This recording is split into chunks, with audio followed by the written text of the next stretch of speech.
I was raised by the idea that you had to work hard in order to be successful and to make money. And this is not because my parents particularly enjoyed the concept of hard work, but this was a generational habit that was passed down for years, that in order to survive, that you had to work hard. That if I worked really hard, then I'll get a good education, which would lead me to getting a good job. Then if I worked really hard in that job, then I would then get a good life.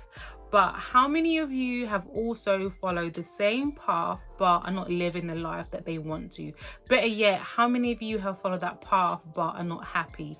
So what is the point? How heartbreaking would it be to realize that you could work so hard and work yourself down to the ground but not achieve an ounce of the things that you wanted? Because some of the most hardworking people are people living paycheck to paycheck, people who are unfulfilled and people who are unhappy. And this was the sign for me that hard work and productivity just isn't for me. And that's why I'm a self-proclaimed soft life queen, because a hard life is not an achievement. A fulfilling life is the achievement. So that's why I had to unlearn the mindset of hustle culture, being a workaholic, and toxic productivity. And that's what we're going to be unpacking today. If you're new here, hello, my name is Lorraine and my channel is Lori Lux, and I focus on all things self-improvement, affordable luxury lifestyle, and a dash of motherhood.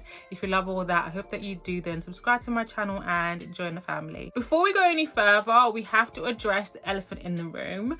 Just a few weeks ago, I've done a video on how I plan to achieve my goals using the 12-week year productivity method, and how this had completely changed my perspective when it came to productivity.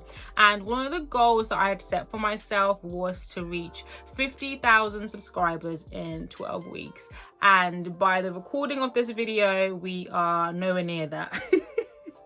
You see, the concept of the 12-week year productivity method is that years are broken down into 12 weeks. So this gives you a sense of urgency and also gives you accountability and ownership when it comes to achieving your goals. But in order for you to achieve your goals in 12 weeks, there has to be more output, which on reflection was just not conducive to me and my lifestyle as a mother, and also as someone who had a full-time job at the time. It just wasn't realistic for me to add more things and add more tasks on an already busy schedule. So even when I tried to increase the number of videos that I was producing just by 1 or 2 in a week, I literally had no time to myself. I was more stressed, I was more anxious, I was unhappy, and I just thought, why am I doing this to myself? Why am I killing myself just so I can reach this goal and this milestone quicker? Because once I reach that goal, there's going to be another goal, and it's going to be a vicious cycle of toxic productivity and hustle culture, which was just not conducive to the stress-free life and soft life that I was trying to create for myself. Now, I don't want to confuse this mindset or this perspective with being lazy, not being ambitious, not having any long-term goals, because I genuinely believe that we have the power to create our dream life, that no one is just going to come and hand you your dream life, and you do have to work for the things that you want, but not to the detriment of yourself and your well-being, especially if it's not productive, especially if it's not bearing you the results that you're seeking. So this is why I wanted to share how I'm unlearning toxic productivity and hustle culture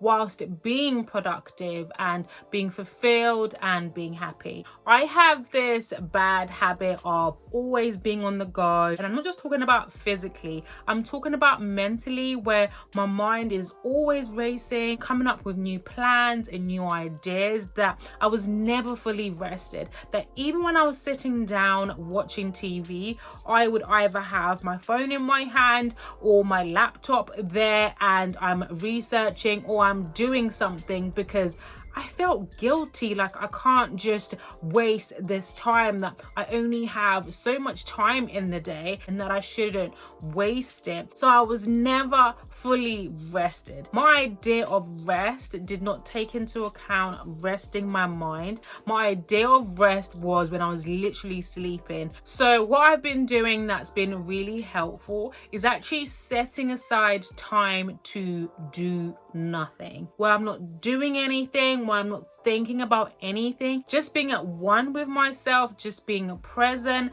This is a mindfulness technique, which when I started, I found really uncomfortable because I wasn't used to just sitting and being at one with my thoughts. So I try and practice this at least twice a day for about 5 minutes, but I did have to build that up. So in the beginning, I would start with just a minute until I became more comfortable with sitting with myself, to the point where now I can do that for 5 minutes. What also helps me is visualization, visualizing the ocean, the waves, how that's making me feel, and feeling the sun on my skin. So I'm just completely present. Sometimes you have to train yourself to slow down. It doesn't come naturally to everybody. Other people can just switch off, meditate, and just focus on themselves and their thoughts. But for some people like me, it takes a lot of effort, and I have to keep on training my mind to slow down and to rest. The next thing that I'm doing is to be more content.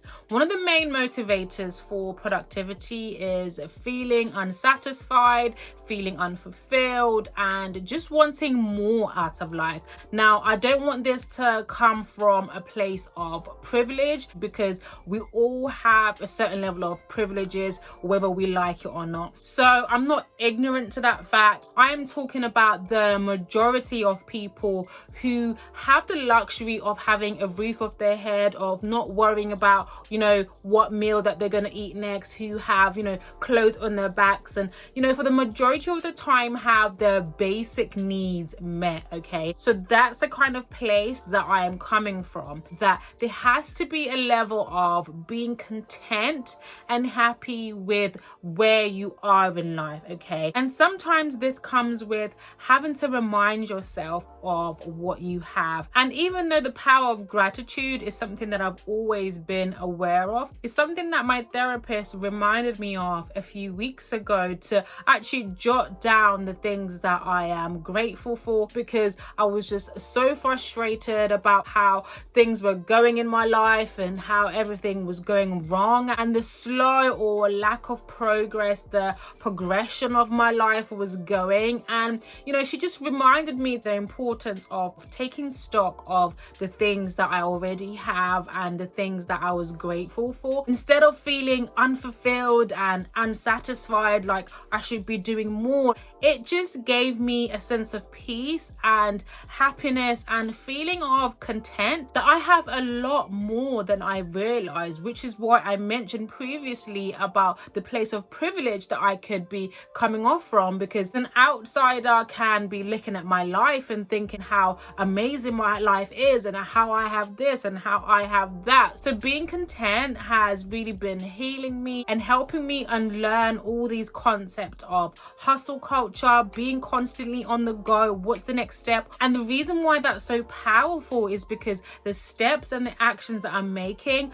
are not based from desperation, they're not based on fear. I'm able to make positive and constructive decisions and actions, which I won't then regret after, to be like, why did this not work? It's because when I made that decision or action, it was based from fear. The next thing that I have been doing in order to unlearn toxic productivity is to not be as logical. I have mentioned this a few times, that I'm a very logical person, that there had to be a clear and definite answer to a solution. Probably why I was really good at mathematics and statistics when I was in school, because I liked things to be clear. Because if I don't work hard and exert so much effort and energy into whatever I'm doing, then I'm not going to succeed. Then I'm not going to have money.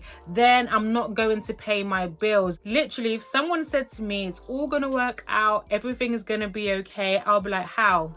How do you know? What exactly is going to happen? And that's because I had this huge element of control. Not only I had control over my destiny and my life, but I wasn't leaving room for faith and chance. Now, I'm not saying that we should all just sit back and just wait for all these amazing things to happen, but there has to be a right balance between your output and the work that you're putting in, and also your belief and the faith that you have that you're going to be okay, that things are going to work out. Because when you embody that belief and you exude that positive energy, you exude that abundance, good things just happen to you. Have you ever noticed that when you are sad or when you are down and you are thinking negatively, negative things happen? But when you are in a good mood and you're having positive thoughts happen. By being too logical and too stringent and too black and white, I was also having a scarcity mindset because I was limiting the possibilities of what I could achieve based on what I could only do, and not realizing that there's plenty to go around in the world, not realizing there's other components out there which will positively impact and influence my success. So I'm just letting go, trusting the process, trusting the universe, and trusting God that things will fall into place and things will happen how they are naturally supposed to happen without me having to work so hard for me to achieve them. The next thing that I have been practicing is patience. This is a huge one for me because I don't know if it's the only child syndrome. I don't know if it's the millennial culture, the kind of microwave generation that we're kind of living in. But I have a huge tendency to be impatient and to want things yesterday, okay? And social media is only adding fuel to that, okay? When I'm seeing people in their early 20s or even teenagers who are becoming millionaires just like that, and then you feel like, what am I doing wrong? I'm so behind. I need to catch up, which then perpetuates that idea of hustle culture, being a workaholic, and toxic productivity, because I want to reach my destination quickly. And this was also one of the reasons why I had to create a healthy relationship with social media. I spoke all about that in the video where I shared that I quit social media. When you're constantly being exposed to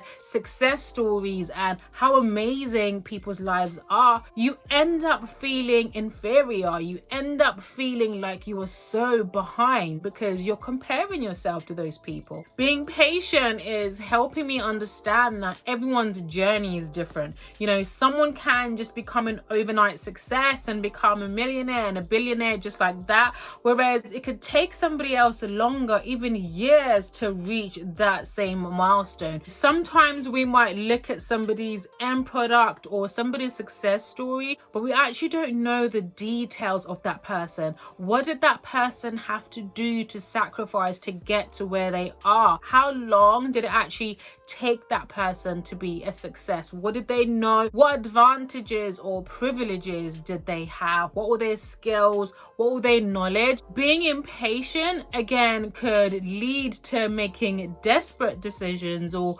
fear-based decisions because we're not thinking about the long term, okay? That we haven't taken the time to actually carve out our journey and start from the beginning and understand that it could actually take longer than we would like it to take. But doing that also just takes away the pressure of having to constantly being on the go, constantly doing something, and it helps with consistency when things aren't going to plan and you don't end up starting and stopping because we are only chasing short-term gratification. I want to highlight and emphasize that this is not easy because you're essentially unlearning years of learned behavior, of bad habits, and replacing that with healthy habits and a positive mindset mindset. This by no means is easy, but I can genuinely say that implementing these habits has